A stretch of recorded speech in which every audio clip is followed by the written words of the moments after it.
1년에 한 번 이상 농지를 경운하고 용배수로를 정비하여 농지의 기능 유지에 최선을 다하는 우리의 청년들. 영농이 불가능한 폐경지를 제외하고 직불금을 신청하는 우리의 할머니, 할아버지. 영농 폐기물 분리수거, 영농 기록을 작성하는 우리의 부모님. 이분들은 농업 농촌의 공익 기능을 증진하는 대한민국 농업인입니다.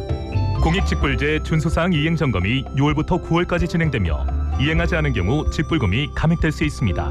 자세한 사항은 읍면 동사무소 또는 농가련 사무소에 문의하시기 바랍니다. 본 캠페인은 농림축산식품부와 국립농산물품질관리원이 함께합니다.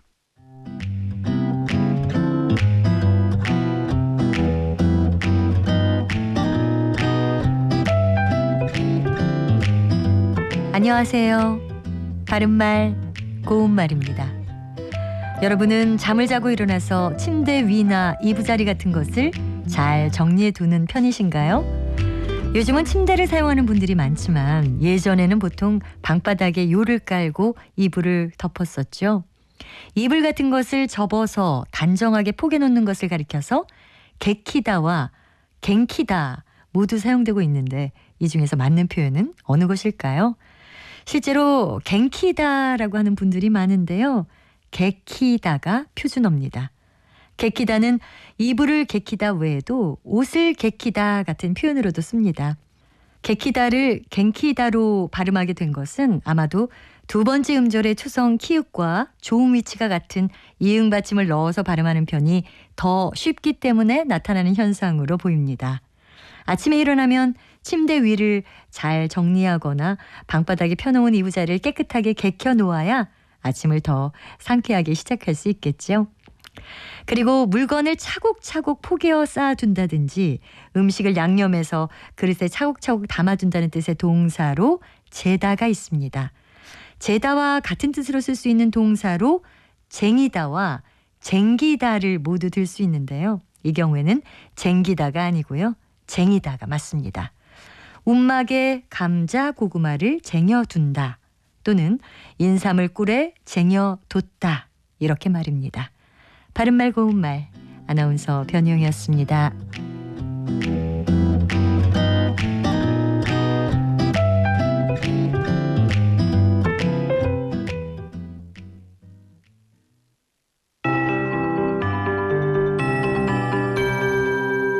KBS 58분 날씨.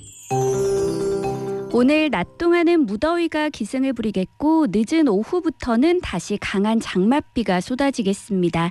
현재 전국이 대체로 흐린 가운데 안개가 짙게 껴 있습니다. 특히 해안 지역과 제주도 그리고 남부 내륙은 가시거리가 200m 미만으로 짧은 곳이 많아 교통안전에 주의하셔야겠습니다.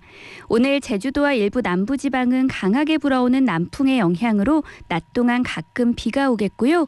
늦은 오후에는 중부지방부터 장맛비 가 내리기 시작해 밤사이 전국으로 확대되겠고 내일 오후에 그칠 전망입니다. 취약 시간대인 오늘 밤부터 내일 새벽 사이에 집중호우가 예상돼 비 피해가 없도록 대비를 잘 하셔야겠습니다. 예상 강수량은 대부분 30에서 80mm, 그중 충남 지역은 150mm 이상, 경기 남부와 충북, 전북 지역은 곳에 따라 100mm 이상의 폭우가 쏟아질 전망입니다. 한편 동해안은 밤사이 열대야가 나타났고요. 지금 폭염주의보가 발효 중인 남부지방과 제주도는 오늘도 낮 기온이 33도 안팎까지 올라 무덥겠습니다. 예상 낮 최고 기온은 서울 30도, 대전 강릉 31도, 광주 32도, 대구는 34도가 되겠습니다. 현재 서울의 기온은 23.3도입니다. 송소진입니다.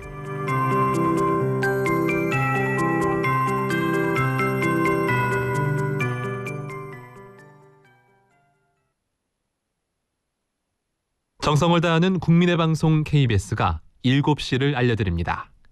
AM 711kHz, FM 97.3MHz, KBS 1라디오입니다. HLKA.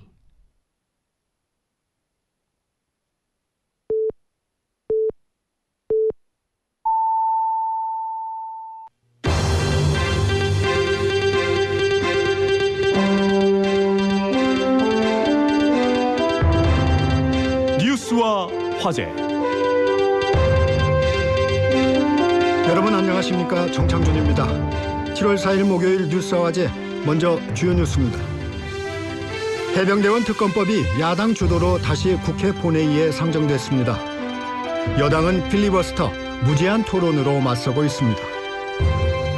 검사 탄핵안에 대한 이원석 검찰총장의 반발에 대해 더불어민주당은 대놓고 정치를 하고 있다고 비판했고, 국민의힘은 검사 탄핵은 도둑이 몽둥이를 드는 적반하장이라고 맞받았습니다. 바이든 미국 대통령이 후보직을 유지할 수 있을지 여부를 진지하게 고려하고 있다고 뉴욕타임스가 보도했습니다. 카리브해 섬나라 자메이카를 강타한 허리케인 베릴이 멕시코 유카탄 반도로 향하고 있습니다. 이상 이 시간 주요 뉴스입니다. 지난 21대 국회에서 재표결 끝에 폐기됐던 해병대원 특검법이 야당 주도로 국회 본회의에 다시 상정됐습니다. 국민의힘은 이에 반발해 합법적 의사진행 방해 절차인 필리버스터, 무제한 토론을 벌이고 있습니다. 전현우 기자가 보도합니다. 예정보다 1시간 이상 늦게 열린 국회 본회의, 해병특검 법안을 놓고 여야는 충돌했습니다. 우원식 국회의장이 민주당 요구대로 대정부 질문에 앞서 특검 법안을 상정하려 하자 국민의힘은 반발했습니다. 중립을 지키라고 요구했지만 우 의장은 법안 상정을 강행했습니다. 민주당은 비교섭 단체도 특검 추천에 참여할 수 있게 했고, 추천된 특검을 대통령이 자동 임명하도록 하는 조항도 추가했습니다. 국민의힘은 필리버스터, 무제한 토론에 돌입했습니다. 결국 경제 분야 대정부 질문은 무산됐고, 국회에 집결했던 경제부처 장관들은 질문 한 번 받지 못하고 발걸음을 돌렸습니다. 여야 간 극한 대치로 22대 국회는 초반부터 파행을 거듭하고 있습니다.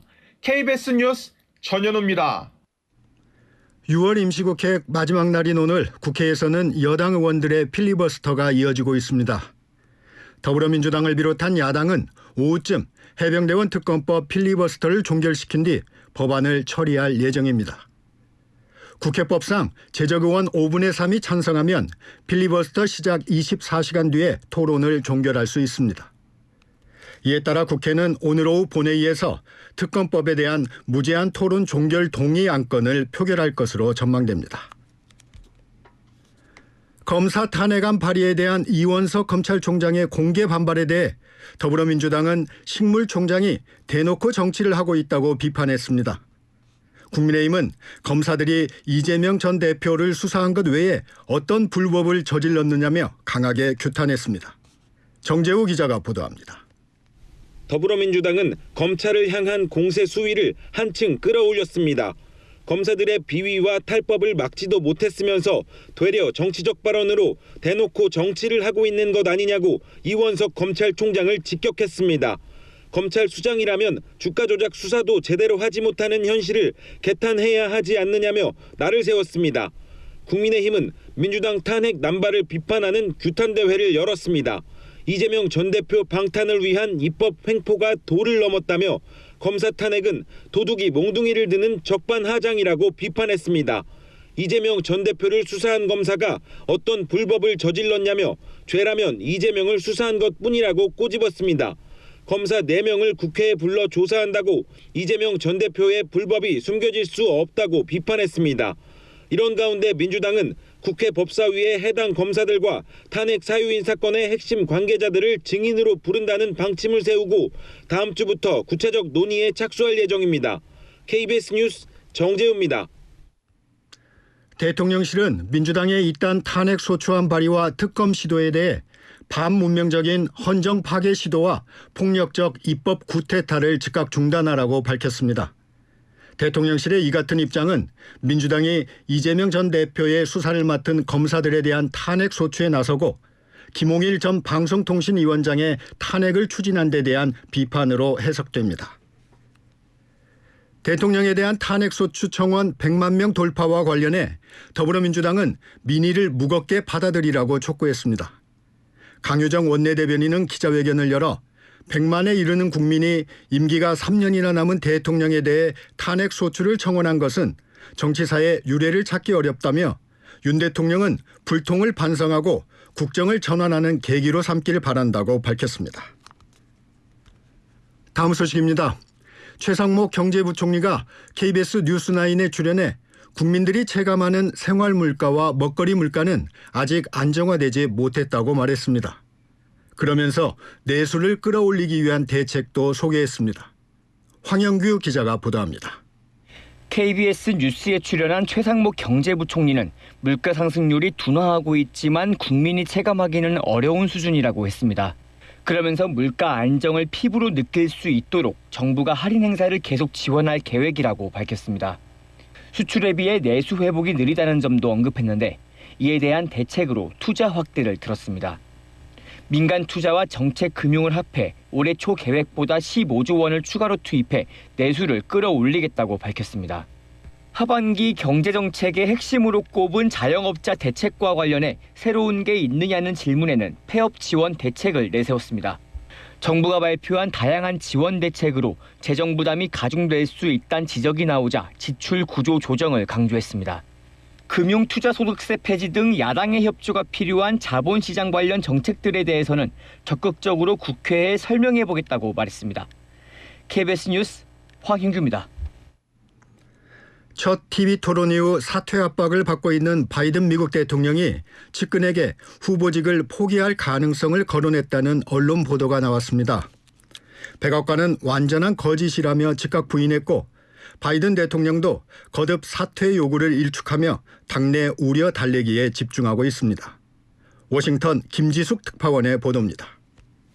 바이든 대통령이 후보직을 유지할 수 있을지 여부를 진지하게 고려하고 있다고 뉴욕타임스가 보도했습니다. 지난주 TV 토론 이후 한 핵심 측근에게 앞으로 며칠간 대중들을 설득하지 못하면 후보직을 유지할 수 없다는 걸 잘 알고 있다고 말했다는 겁니다. 그러나 백악관은 완전한 거짓이라고 부인했습니다.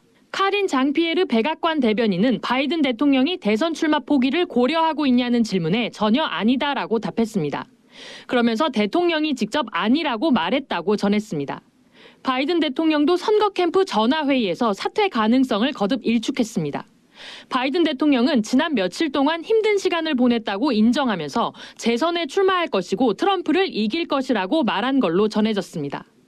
또 민주당 상하원 원내대표에게 직접 전화를 걸고 해리스 부통령과는 함께 오찬을 하는 등 당내 불만을 달래고 우려를 불식시키기 위한 활발한 행보를 이어갔습니다. 문제는 여론입니다.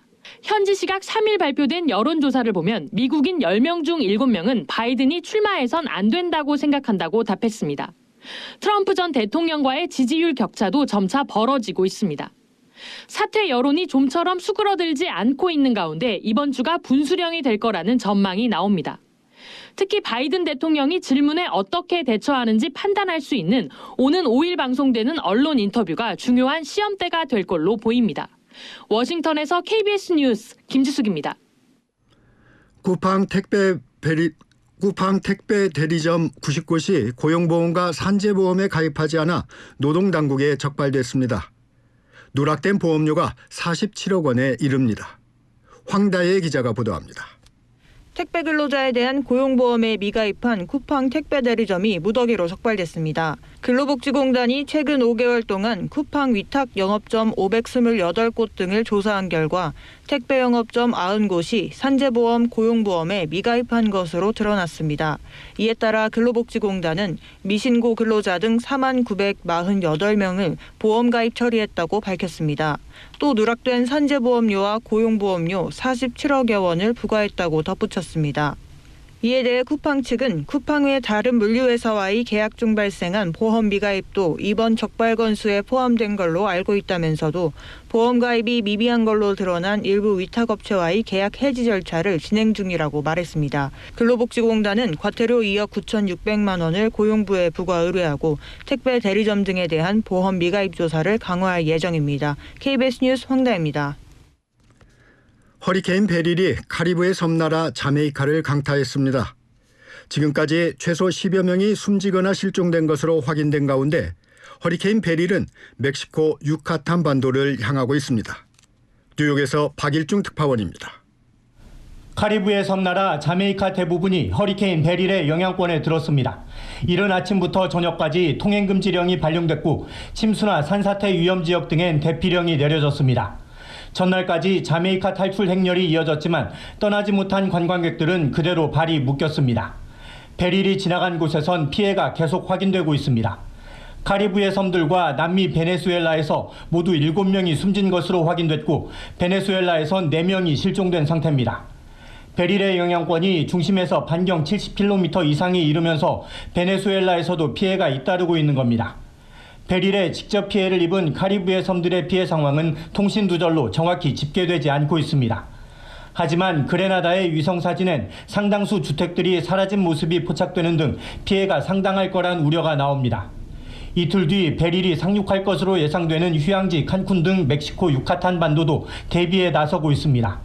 이후 미국 남부까지 영향을 미칠 거란 전망도 나오고 있습니다.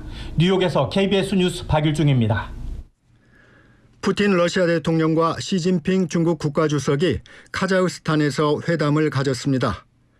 한 달 반 만에 다시 만난 건데 서로를 소중한 친구라고 부르며 밀착을 과시했습니다. 베를린 조빈나 특파원입니다.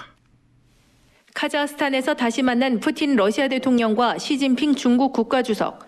확대 회담에서 서로를 소중한 친구라고 부르며 친밀을 과시했습니다. 푸틴 대통령은 양국 관계가 역대 최고 수준이며 이는 국제 무대에서 주요 안정 요소라고 밝혔습니다.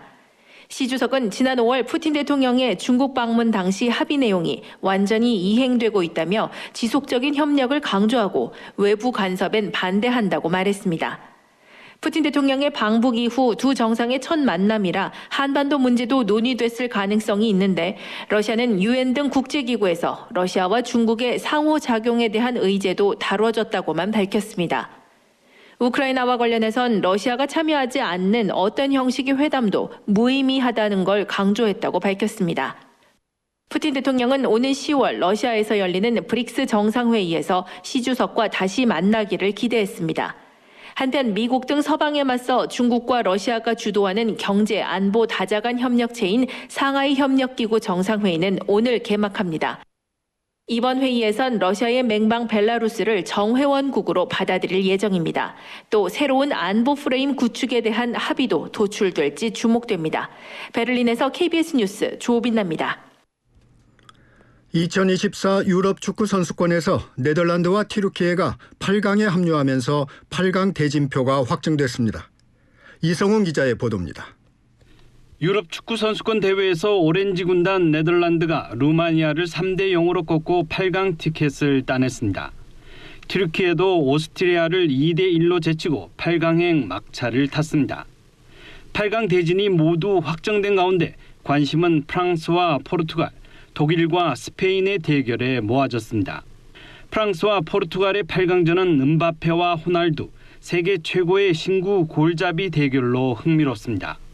포르투갈의 호날두는 프랑스 음바페가 우상으로 여긴 선수.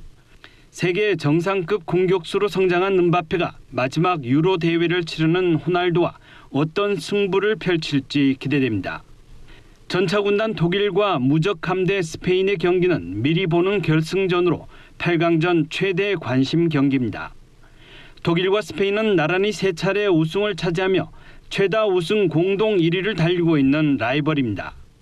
역대 전적에서는 독일이 9승 5무 8패로 살짝 앞섰지만 유로 대회 본선에서는 스페인이 2승 1패로 앞서 있습니다. 축구종과 잉글랜드는 스위스와 네덜란드는 튀르키예와 4강 진출을 다툽니다. KBS 뉴스 이성훈입니다.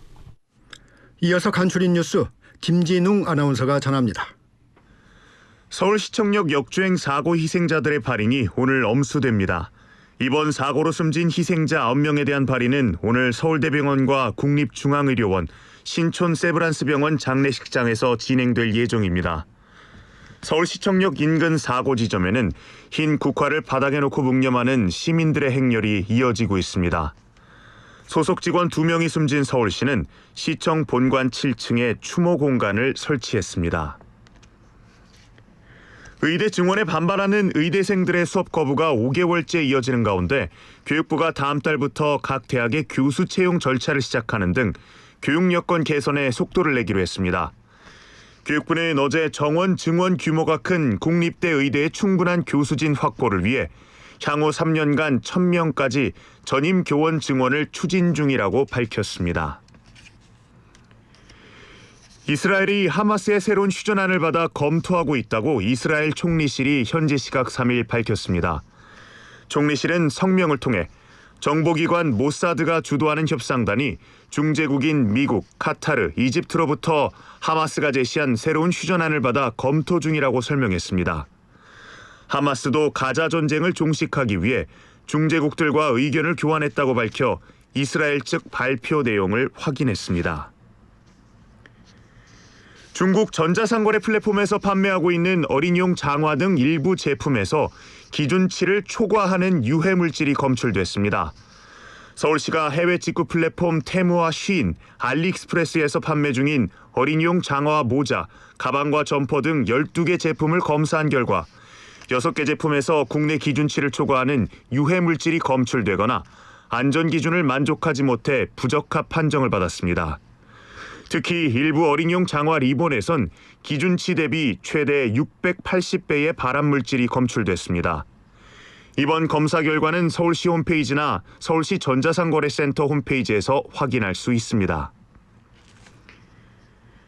정부가 이번 달부터 해외 거주 국민에게도 모바일 신분증을 발급합니다.